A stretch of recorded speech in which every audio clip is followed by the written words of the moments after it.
Hello and welcome to the Indy Author podcast. Today, my guest is Gabriela Pereira. Hey, Gabriela, how are you doing?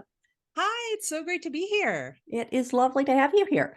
To give our listeners and viewers a little bit of background on you, Gabriela Pereira is an author, speaker, and entrepreneur who wants to challenge the status quo of higher education. As the founder and instigator of DIYMFA.com, her mission is to empower writers, artists, and other creatives to take an entrepreneurial approach to their education and professional growth. Gabriela earned her MFA in writing from the New School and is the host of DIY MFA Radio, a popular podcast where she interviews bestselling authors and book industry professionals. And she is also the author of the book DIY MFA, Write with Focus, Read with Purpose, Build Your Community. And we are going to be kind of focusing on one of those topics, which is how to read like a writer, and specifically why writers should read short fiction. And so we're going to get to that in a moment, but now we've talked a lot about DIY MFA in your bio, so I have to ask you to tell us a little bit about what that is and how it started. Yeah, so DIY MFA is the do-it-yourself alternative to a Master of Fine Arts in writing. And essentially what we do is we help writers get the knowledge without the college. And for folks who are on audio only, I'm doing air quotes here. So essentially our goal is to help people recreate the traditional Master of Fine Arts experience. And the Master of Fine Arts is the degree that you would get if you were to go to graduate school for creative writing. So anything that is not like copywriting or like technical writing. So writing essays, writing short stories, writing novels, writing memoir, writing for children, poetry, all of those categories. If you were to go to get a grad degree in it, that's the degree that you would get, would be a Master of Fine Arts. And so how did it get started? Well, it started because I was getting a Master of Fine Arts in the New School. And oftentimes people will ask me, well, Gabriela, is DIY MFA like a response to you having had some horrific experience in the MFA? Because it's very posh for people to have horrific MFA experiences and then respond to it in some way. And my answer is always, no, actually, I don't like to hate on the MFA because I actually had a really good MFA experience. But what I realized is that it was a very privileged experience. I was in a very lucky position, and I'm incredibly grateful for it, that at the time, I was in my 20s, early 30s, late 20s, early 30s, and I had a husband, or still have that same husband, but at the time, he was very gainfully employed as a fancy pants lawyer in a fancy pants law firm in New York City, and we didn't have any children at the time, so we had the luxury for me to be able to invest a large chunk of change in order to go to a traditional MFA program. We also live in New York City, so that meant that we had at least a half dozen different MFA programs in our virtual backyard, so I wouldn't have to pick up and move to go to a grad program. And so there were a lot of planets that aligned for me in a way that I recognized very quickly wouldn't align for everybody else, or at least not for a large number of people. And the other planet that aligned for me is I wanted to write middle grade and young adult, which is still when I'm having my fun writing outside of DIY MFA, it's still what I most enjoy doing is writing for middle graders and teens. So what I realized, I actually went to a writing for children specific program, but I also recognized that a lot of people who are writing romance, sci-fi, all sorts of the fun genres, the genres that also get you paid money more so than say literary fiction, not hating on literary fiction, but let's be realistic. You're not going to make total bank by publishing literary fiction unless you're very, very lucky. So, I recognized that I was lucky to find this program that dovetailed perfectly to the type of writing I wanted to do. But I also recognize that there are a lot of people out there writing genres who, if they were to go to an MFA, would either be told, oh, your work is lowbrow, it's not serious enough, or what have you, or they would have to force their writing square peg in a round hole to do the type of writing that isn't necessarily their jam. It's not what they want to be doing. All of this constellation of ideas came together, and the way it got started was I was sitting in graduation, and I'm half expecting light to come streaming in through the stained glass windows of the church where we're sitting in the ceremony, and I'm expecting the literary gods to whisper from on high, you are magically now a writer, blah, blah, blah. None of that happened. Instead, I got this crazy idea. What if you could DIY this experience? So being a writer, I went home and I did what all normal writers do. I blogged about the experience and about this idea. And I expected this blog post to go out into the ether and never pick up any traction. I had a teeny tiny personal blog with like 12 followers. One of them was my mother. We're talking really microscopic audience at the time. And so I expected it to go out into the ether, never hear from it again. Instead, the next morning, I get at least a few dozen email responses in my inbox, a whole bunch of comments on the blog post. So I realized I'd hit a nerve. And then at that point, I was like, well, I better do something about it. And so the rest, as they say, is history. That is where DIY MFA grew from, was me trying to figure out how to respond to the response to that blog post. That's so cool. So that's such a great story. And I like hearing a story where it was coming from a place of good experience, not a place of bad experience. That makes it fun as well. Absolutely. And I want to be very clear too. The MFA is a wonderful experience for a very specific group of writers. So if you're in that Office Cat agrees with me here. If you're in that very specific group of writers, you're writing literary fiction, you have a school in your backyard, you've got the money in the bank that you can invest, all the planets are aligning, by all means, go and get this experience. It is incredibly valuable. I learned a ton from it.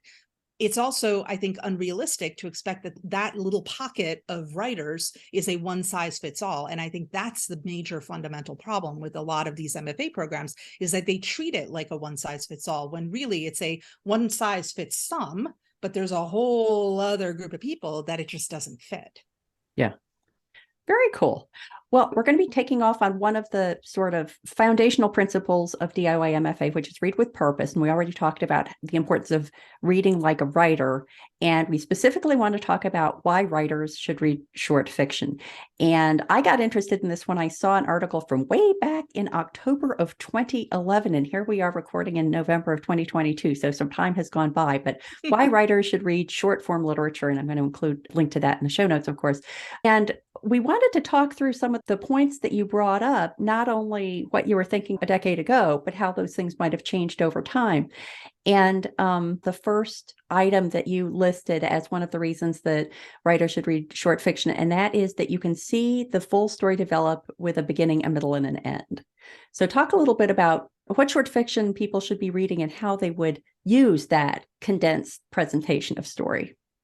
So the reason that I encourage people to read short fiction or short form anything, whether it's short fiction, essays, or poetry, like shorter poems, is that you can see both the macro level and the micro level at the same time.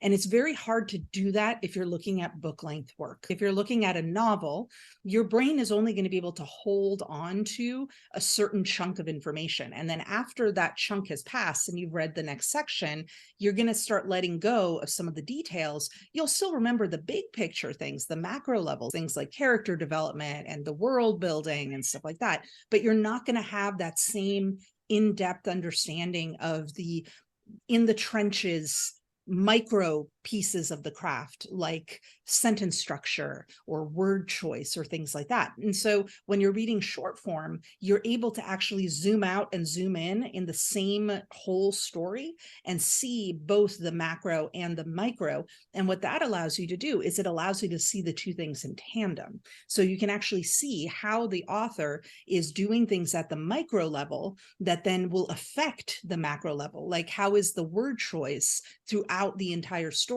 allowing the writer to develop a particular character's voice, let's say. And it's much harder to see that. You can still do it in a novel, but essentially you're faking it, because what you're doing is you're taking like a chunk of the novel, like a paragraph or two, and then you're treating that almost like a short story, and you're doing this close analysis of only a selection, as opposed to looking at the entire macro piece and seeing that voice develop, or whatever that craft element is, develop throughout the piece. One of the things I thought was very interesting in this article is that you even mentioned picture books. Picture books is something that counts as short form literature. So I suppose I should have started out saying, when you're saying short form literature, just describe some of the examples of the form that would take. Yeah, so I'm a personally big fan of picture books, because picture books they're often written like poetry, but they're they've got the trappings of a novel, but they have the tightness of poetry. And so picture books can be an incredibly powerful way to look at craft elements like character development, world building, etc. Now, you have to recognize that with a picture book, you're also going to be analyzing the pictures themselves, because the author and the illustrator, like both of them have a role in creating that story, and both the illustrations and the words are as important in terms of creating the story. But when it comes to what short form literature entails, basically it's short stories, essays, poetry, picture books, anything that you can eat in. And when I say eat, I mean read, but that it's like a one gulp read, as it were, as opposed to something that you have to like pause in the middle of. A novel, a novella, even some novelettes might be a little too long for you to gobble it up in one gulp. And I'm interested in asking you this. Every time picture books or graphic novels or something like that comes up, I'm always fascinated by this question. Someday I want to write an illustrated short story, and I'm not an illustrator, so I would have to find someone to do that. But I always think that it surprises me with children's picture books when the whole book's 75 words long and the author gets top billing and the illustrator gets secondary billing, because on the surface, I think, how hard can it be? Like when I'm looking at a picture book, what I'm looking at is the pictures. I'm really not paying attention to this story. So what different perspective could I bring that would make me appreciate the craft behind the short story of picture books? So those 75 words probably took that picture book author as long as it would take a novelist to write the novel.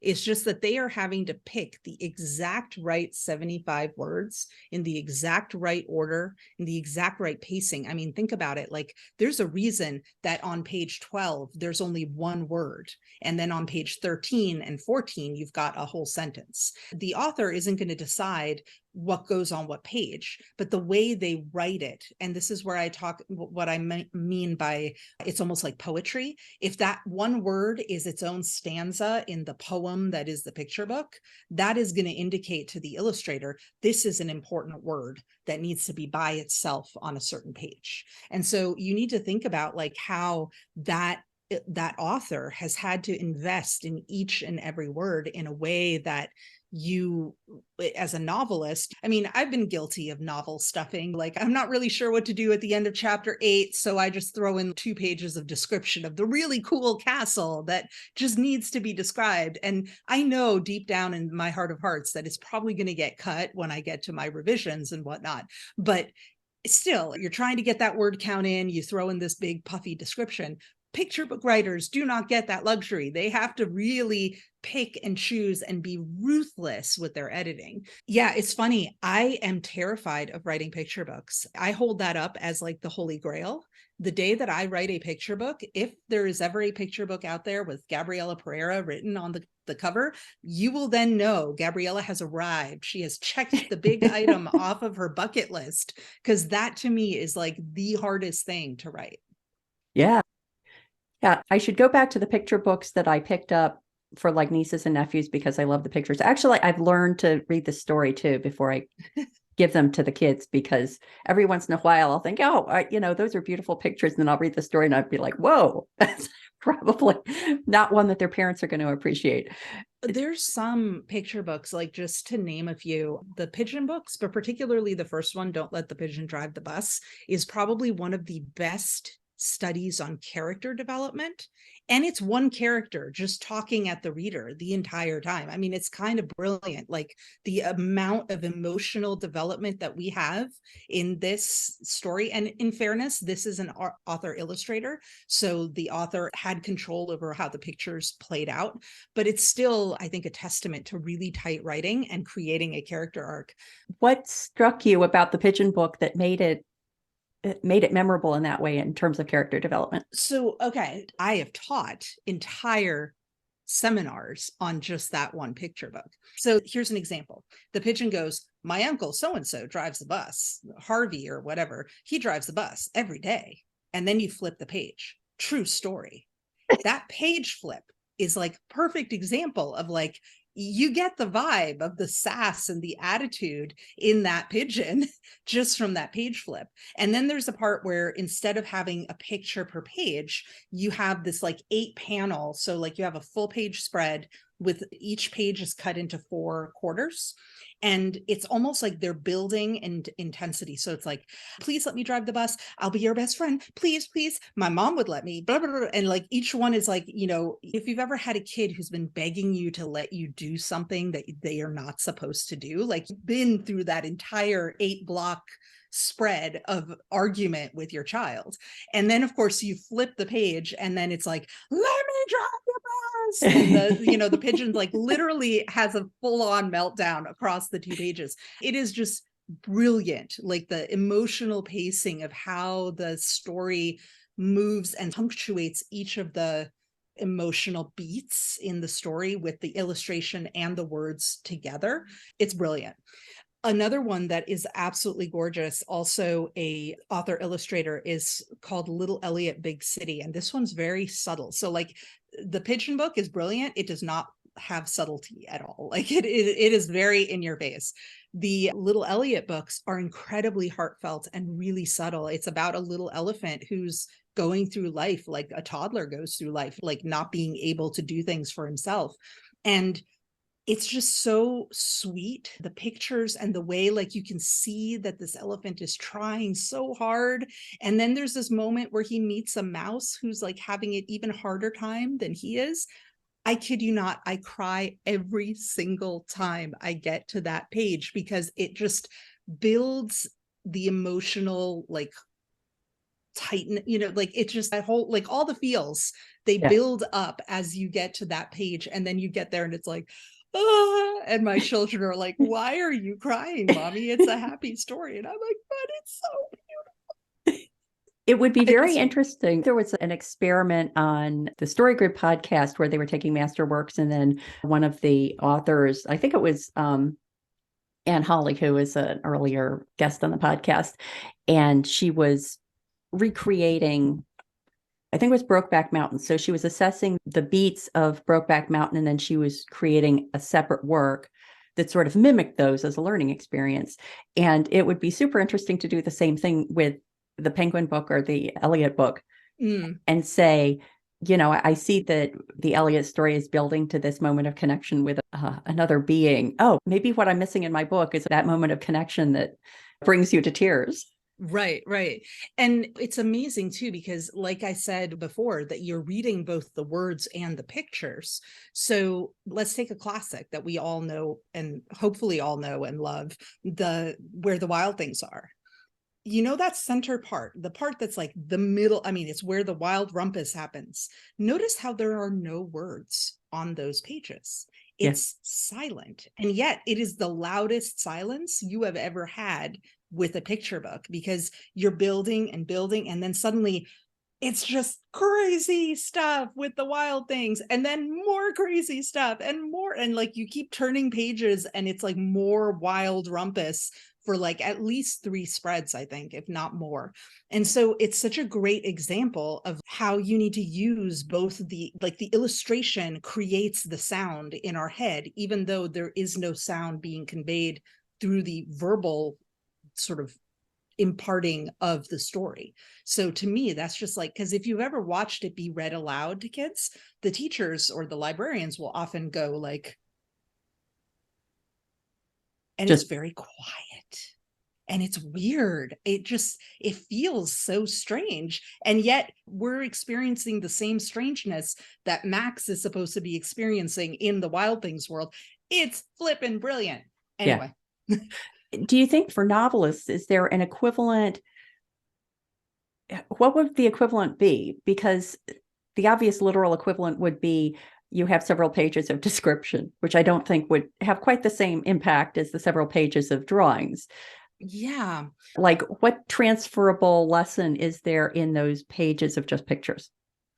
So I think what you transfer to a novel or to a short story, and you can actually, depending on how experimental you want to get, you can actually weave in devices like illustrations. I actually just read a collection of short stories called Tell Me What You See by Tarina Elizabeth Bell, a dear friend of mine. And it's all experimental short fiction.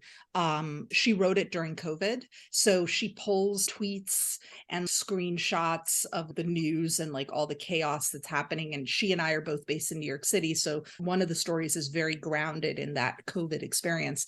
And so like that device obviously is a literal equivalent.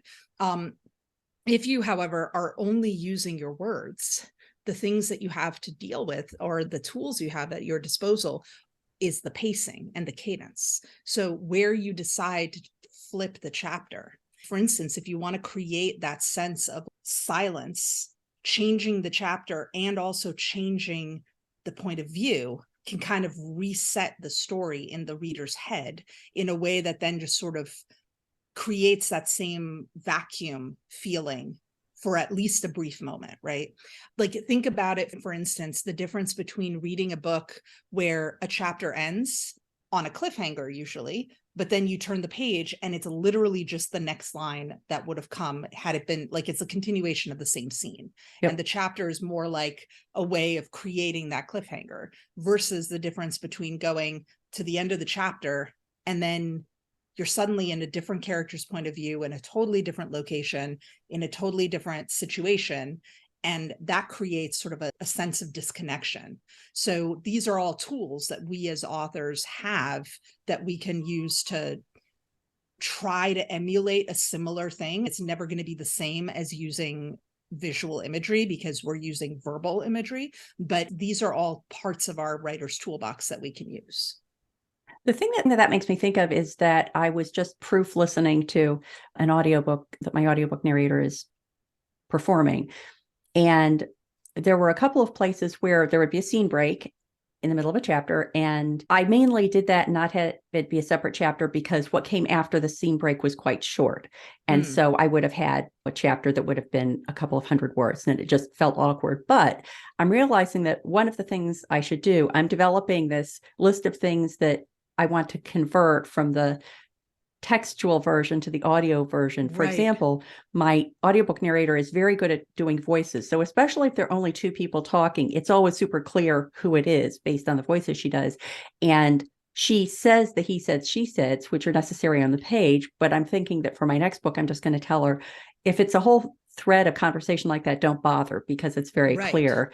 But one of the things I'm thinking is that I would probably go in and insert page breaks rather than scene breaks at the points where the scene breaks are, because I do want that little bit more of a stop, like you're saying, like the page flip. Like I want a little more of the page flip. Exactly. And this brings up a point that to me, I'm going to hop up on my virtual soapbox here right now, because I am such a firm believer in the medium and the message going hand in hand. And I think as writers, we often don't think as much as we should about what happens to our story when it moves to a different medium. And so what you're essentially saying is that you are planning to adjust the message, which is like the verbiage of the story, in order to better suit the medium, which is the audio medium, which I think is like, yes, absolutely 1,000% yes.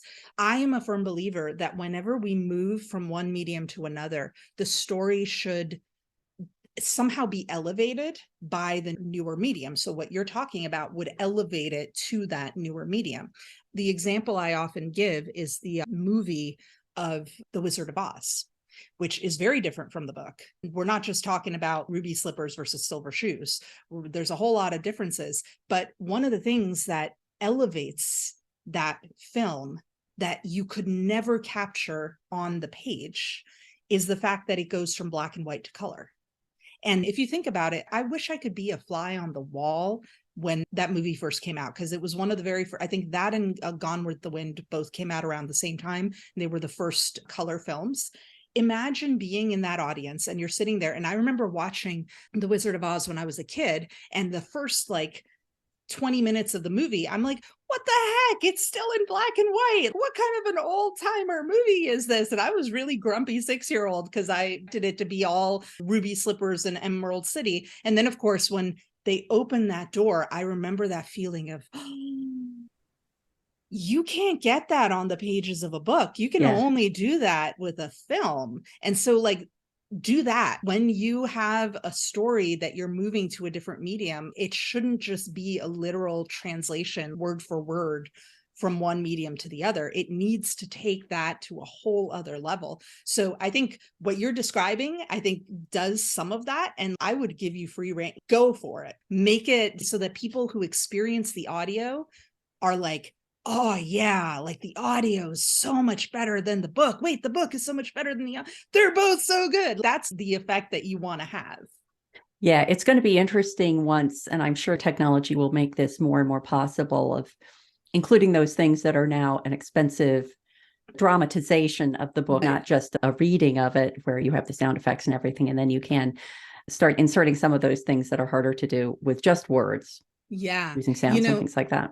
When I remember when the iPad first came out, in like right around when DIY MFA was just starting to emerge, and I was like, this is going to be the breakthrough for authors. Imagine you're reading a book and then the character walks into a coffee shop and suddenly you're hearing the ambient noise and like, you're reading the text, but you're hearing the ambient noise of the coffee shop. And then you turn the page and they're having a conversation and suddenly the ambient noise dies away. I mean, how cool would that be? Yeah, and that would be very cool. There are actually some apps that do that, but they're way too few. And like, the world needs more of this awesome multimedia stuff.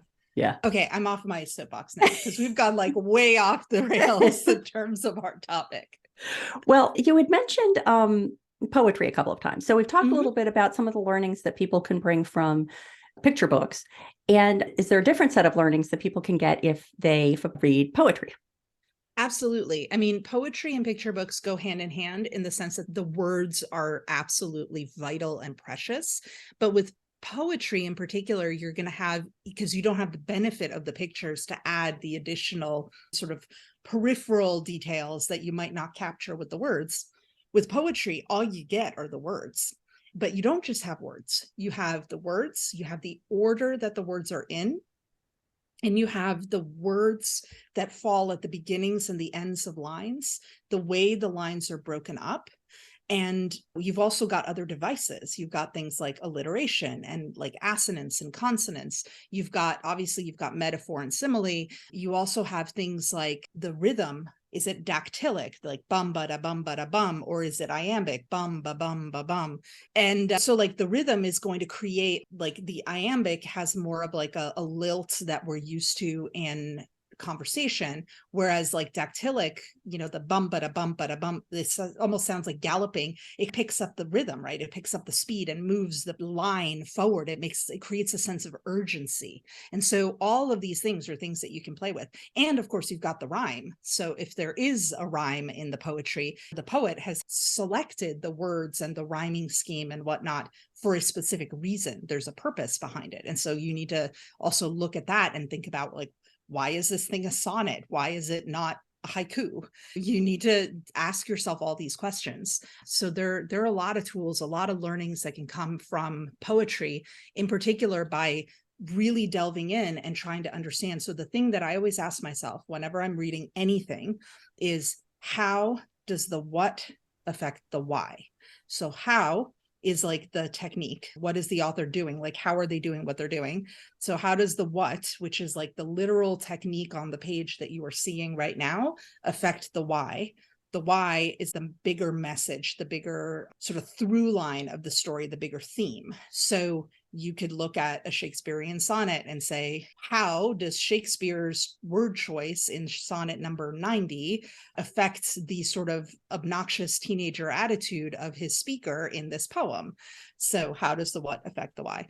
That's like my magical question that I use whenever I'm trying to analyze anything. And I landed on that question back in senior year in high school, where I, like on a fluke, figured it out and used it to concoct the thesis of one of my English papers. And then I got an A on it. And I was like, ooh, this is magical. And so after Yeah. that is literally what I used all through high school, all through grad school, like literally in everything. It works, people. It's hands down like a magic formula.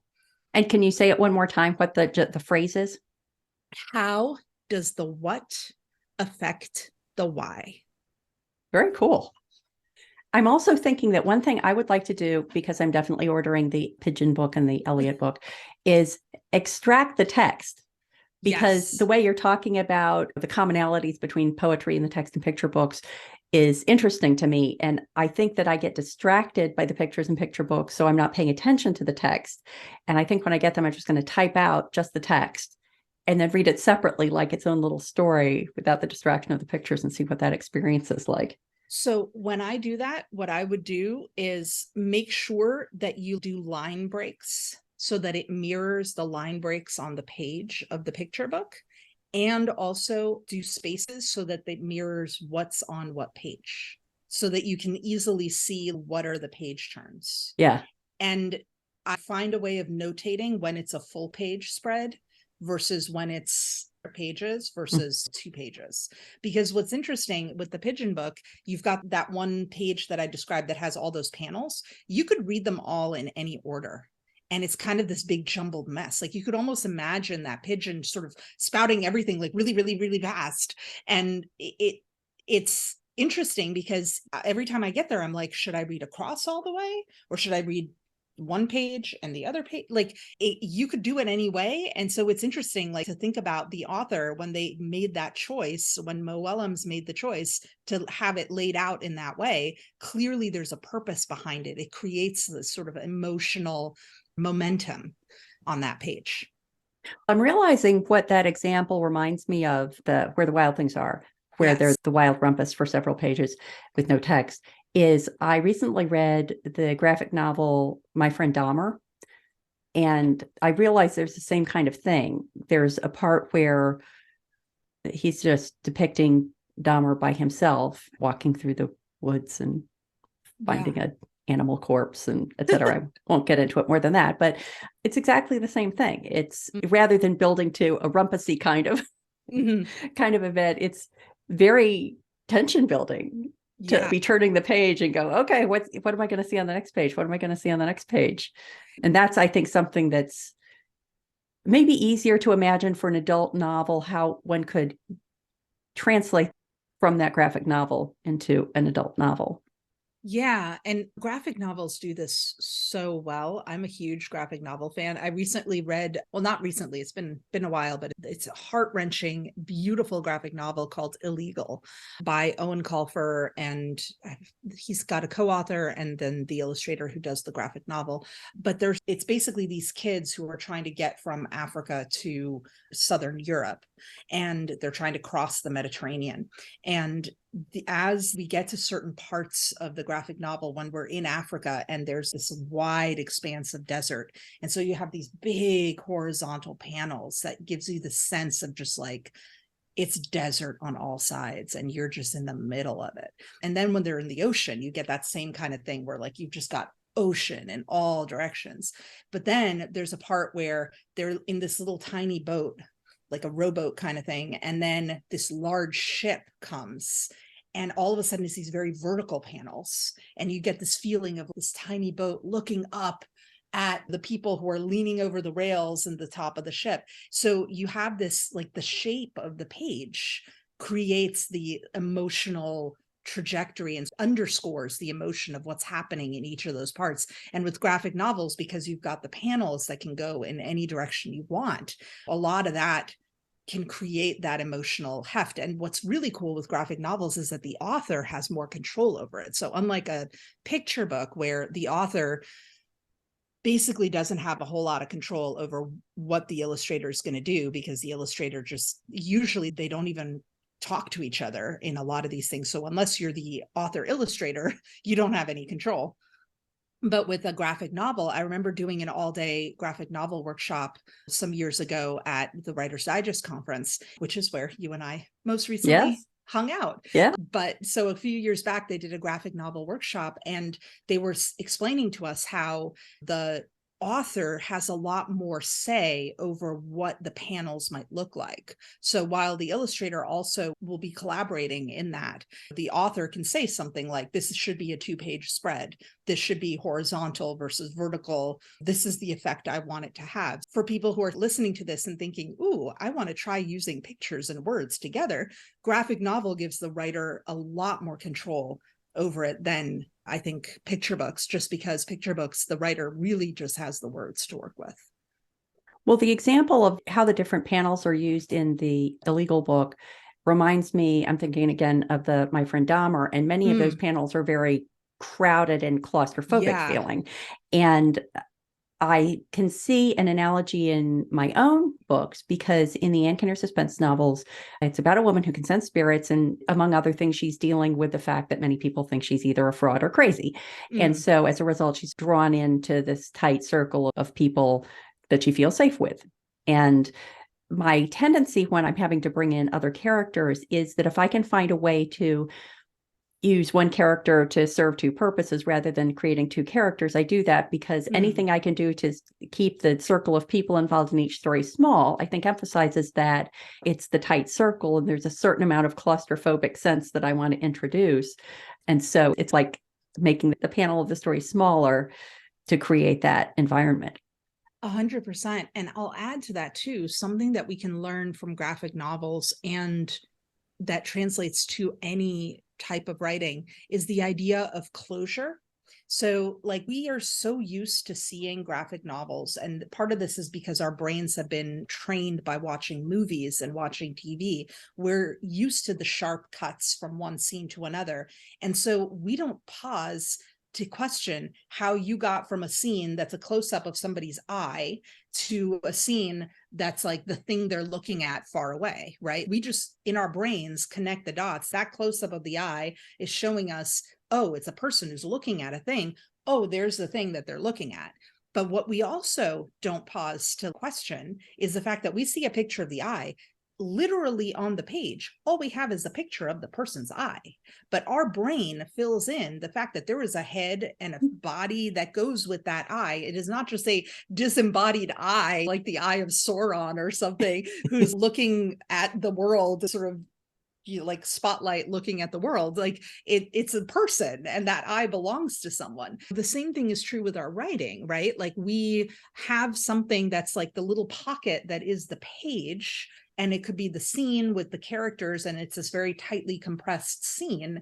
But we also have a whole big wide world around that scene that never makes it onto the page. And I think one of the mistakes that a lot of writers make when they're just starting is it's almost like they're casting as wide a net as possible, and they're trying to scoop up the whole big wide world and put it into that one little corner of a scene. And of course it doesn't work, and then we get this massive info dump. But what we need to recognize is that our readers already are trained. Like their brains get that they're seeing the scene, and that scene is in a living room of a house, but they already understand that house isn't just a random house floating in nothingness. That house is in a town or in a city or whatever, and their brain fills in the amount of information that they actually need. And that we as writers might need to know all that other information, but we certainly don't need to tell it to our readers, at least not in that particular scene, not until it's relevant and important. Yeah. Obviously, we could talk about this for hours, but I wanted to, as a wrap up and as an extension of what you were just saying about avoiding info dumps, is one of the benefits that you call out of short form literature is the pieces are short, so every word counts. So I think that on the surface, we all as writers say, well, of course, but there's a reason that readers are reading 120,000 word epic fantasies. Right. And it's, if you applied the same every word counts threshold that you have to for very short works, then it would be a 15,000 word, no longer epic. So how can authors of longer works act on this every word counts piece of advice in reading short fiction, but apply it to their own longer work? So this is where my thinking has shifted over the years, in the 11 years since the article. So when I think every word counts, I actually think that does apply to 100,000 or 120,000 word epic. every single one of those 120,000 words counts.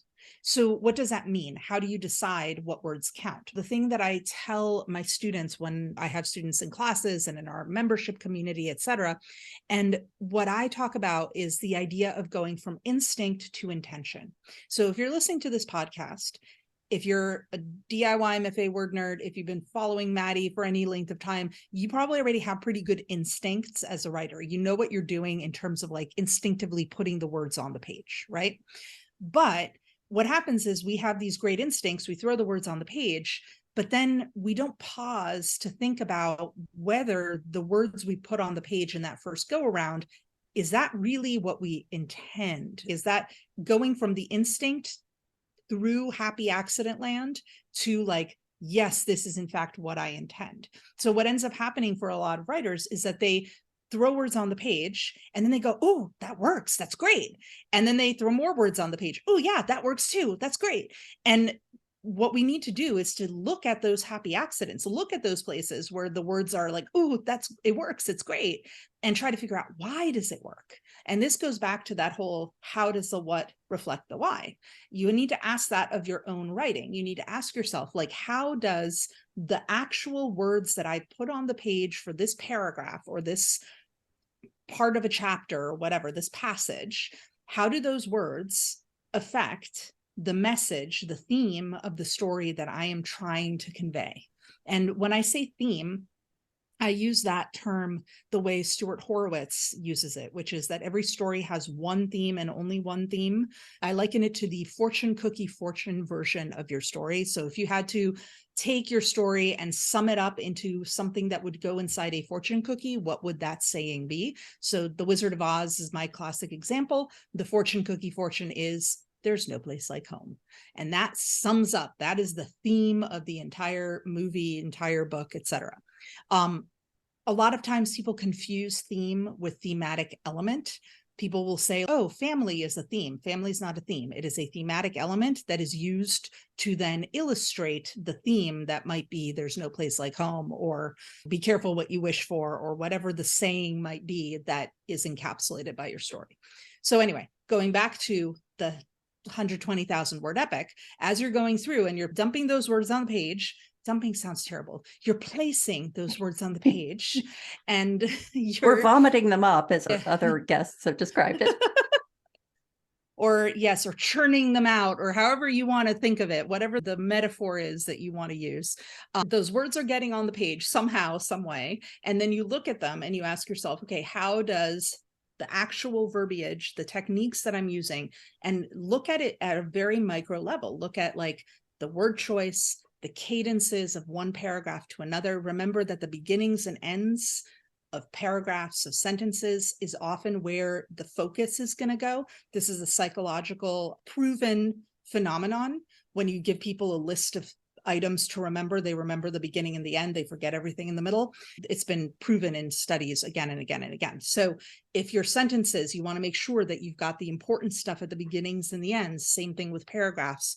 When you put something in a paragraph all by itself, a sentence or a word all by itself, that's going to be like, I call it verbal highlighter. It's forcing your reader to really zoom in and see that word as if it's been highlighted with a highlighter. Looking at things like rhythm, read the passage aloud and feel how it sounds in your mouth as you're saying it. That's going to give you a sense for the cadence and the rhythm. Or that at the ends of sentences, our voices go down. So that's going to create a sentence, a feeling of stopping at the end of a sentence or at the end of a paragraph. So all of these things, you ask yourself, how do those things reflect the big theme, the fortune cookie that is your story? And then you say, all right, I know how it affects it. Is that how I want it to be affected? And that is the big question, because if it's not how you want it to affect the theme, you can change it. And so the goal, ultimately, what I tell my students is by the time you are done editing your book, every single thing that is in your book should be there on purpose. It should not be a happy accident. And that's where every word counts still holds for 120,000 words versus 120 words, because every word counts. Maybe you're putting the words into a poem word by word, maybe in 120,000 word epic, you're putting things in paragraph by paragraph, chunk by chunk, but they're still in there on purpose, the same way that each of those 120 words in that poem are in there on purpose. So great. Well, Gabriela, obviously, I would love to keep talking, but I don't want to tap you out more than I already have. So thank you so much. Please let the listeners and the viewers know where they can go to find out more about you and everything you do online. So the best place to find me is at DIYMFA.com/join. You can join our newsletter, Writer Fuel. You can get a free starter kit if you sign up on that page. That'll help you start your own version of a DIY MFA course of study. It's like a little mini email course. We also have our podcast, and it's funny, you mentioned that I'm the host of the podcast. I'm now one of the co-hosts. So I share hosting powers with the producer of the show. And so you will hear either my voice or our producer's voice interviewing many authors from all different genres, all different types of writing. And yeah, that podcast has been going since 2014 and probably not going to stop anytime soon. So those are the two best ways to connect with me and the fellow Word Nerd crew. Great. Thank you so much, Gabriela.